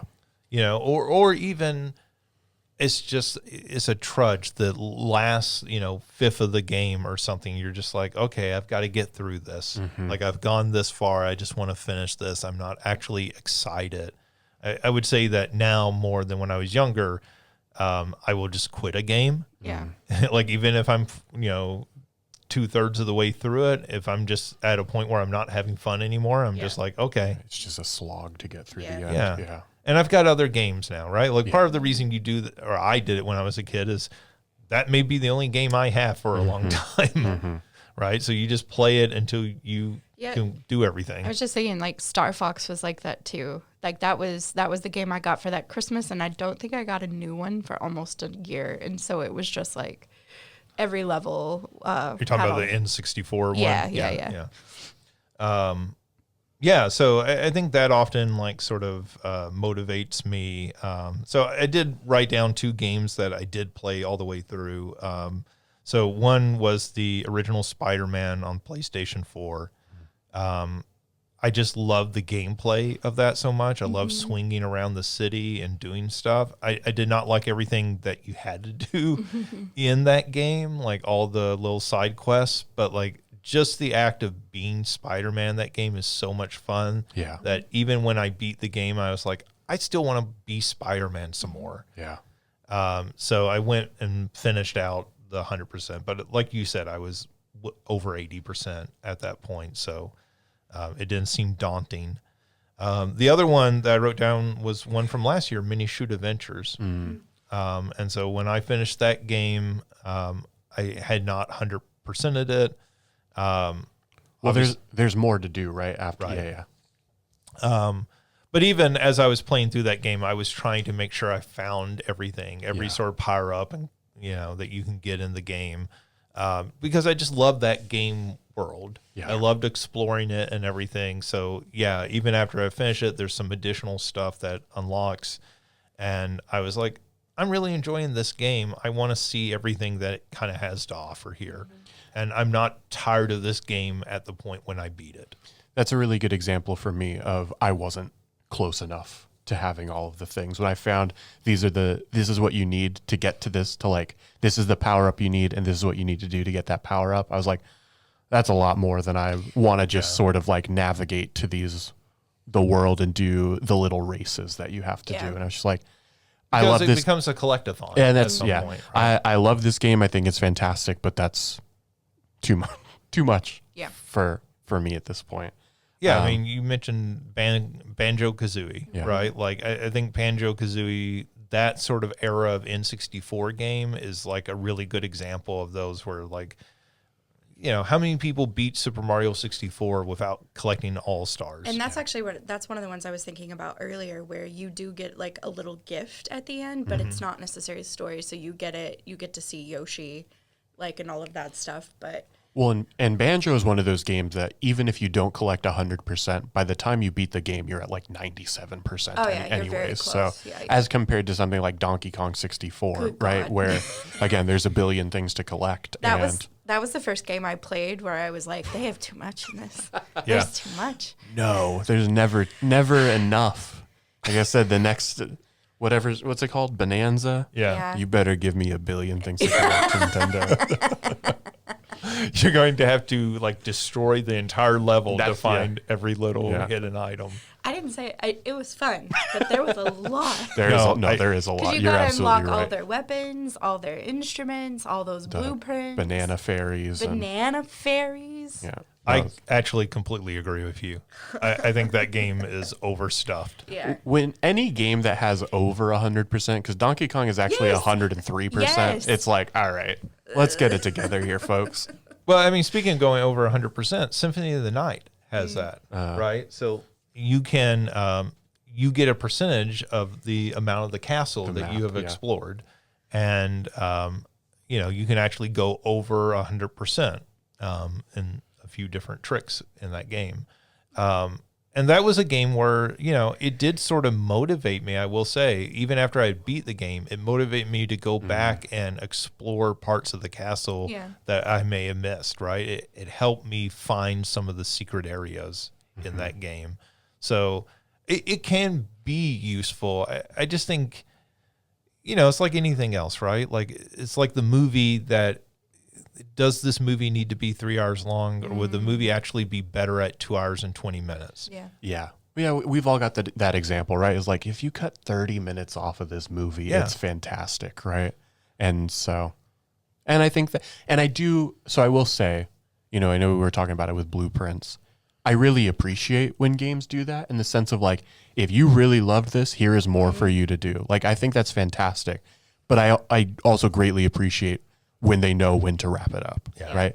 You've wrapped it up, and for those of the fans that really loved it, here's more for you. Yeah. But I think you made a really good point earlier, in the sense of, am I feeling sort of still on the hook for like certain big parts of the narrative, or do I feel like I've gotten the answer to whatever the big question is? And if you don't do that in the main game, I'm going to be pretty upset with you. And I think Blueprints does that to a point. Like, I would say most folks are going to be able to finish it. And I would say that 90% of those people will keep playing. Like, just because it leaves just enough open of the narrative where you definitely want to find out more. And if you don't need all of the details that the really long collecting everything reveals. Yeah. So I think beating that game leaves you wanting more. Yes. Just maybe not the full buffet. But it's still a lovely ending. Like, I didn't tear up, but I was like, oh, well, why that face? My face? No, I think that's really nice. Oh, okay. I didn't know if it was the judgmental face. No, or if it was judgmental, it was judgmental that's really nice. I like to hear that. Yeah. It was a really lovely ending. Listen. Judgmental in that's really nice. I don't think that makes I get it. That's a judgment. It is a judgment. One that I appreciate. This has been the testy episode. Like, with we don't talk about text messages. Where all of us are maybe a little in our feelings this episode, and that's okay. Okay. I like that. The feelings episode. The one day Alicia's not here and we're doing the feelings episode. I feel like Alicia missed this episode, and there was a prolonged discussion of Big the Cat. It really was. An episode that she does not show up for. Oh, man. I feel like I'm almost disappointed now. I really wish we could have gotten her response to Sydney Sweeney being Sid the Cat. Do y'all talk this much about Dead by Daylight when I'm not here? Absolutely. Yeah. It's all we talk about. It's all you talk about? Yeah. It's all Dead by Daylight. It's incredible how every week you're not here. I've played Dead by Daylight that week. That's just, what do you know? Listen. Look, we hate it when you cancel last minute, because then we have to rush and play some Dead by Daylight. How do we fit Dead by Daylight into this episode? It's much better if you're just like, I'm not going to be here next week. And I'm like, okay, I have all week to play Dead by Daylight. I also like that it makes it very painfully clear that you do not listen to this podcast when you're not on it. Yeah. I don't. I'm sorry. I will say OJ always listened even when they weren't on. Done. I know. I am a replacement for OJ, but I could never replace OJ. I understand. I don't have a funny catchphrase. I'm not quite as sassy. That's what it is. That's the only thing. It's the lack of catchphrase. Listen, I had a list Y'all stopped too early. I don't listen. You're like to the character That's that the gets number one thing, right? The number one thing is the funny catchphrase. You're like the character that gets added to the sitcom in like season 7. Yeah. Like the big star, the breakout star has left the show. They've gone on to do movies, and you're the new character. And like you're trying out catchphrases, but like none of them are connecting. Like each week you come in here with a list, and you're like, "All right, yabba dabba do, guys," and like everybody just like ignores you, and you're like, "Okay, mark that off the list." It's not that one. It's not that one. Have you ever played Joke Boat on Jackbox? It's like those catchphrases. Like, holy doppelganger. I mean, look, you just got to keep trying them. Like, Yeah, you can't force a catchphrase to happen. That's true. That's true. It's going to be something I say accidentally, and then that's going to become the thing that y'all quote me on. I mean, it's like Mario and his monster trucks, Oh, yeah. right? Yeah, I guess. I mean, for you, I think it's Garfield Kart. Damn it. That's what Christina's known for, Garfield Kart. I feel like at some point the department has to do something to honor your love of Garfield. Garfield Kart tournament. No. Yeah, right. Spring break. Your birthday's usually right before spring break. We Yeah, do it spring is. break Garfield Kart tournament No. in honor of Christina. I feel like we could get many of the grad students to participate. They would, because many of them either like me or like video games. There's maybe some crossover, but I like that you feel like that's the split in the grad students. There are grad students who like Christina and grad students who like video games, but the two shall never mix. There's only two types of people. people like me. Because I think that, you know, like thinking of the students who like video games, I'm like, oh, I don't like Christina, I guess. Well, and I guess it's pretty clear. I do like video I was games. about to say, both Alicia and Mario are on this podcast, so obviously, this is why I tease Mario all the time. I think maybe the fact that Mario doesn't like you is because you tease him all the time. I think you're really getting the cart before the horse there. Yeah, because he likes video games, I tease him. It has nothing to do with that. The teasing has nothing to do with the fact that, you know, It's fine. It's fine. it's fine. It's fine. It's fine. I harass a student. Christina's got that mentality. You can't be friends with everybody, right?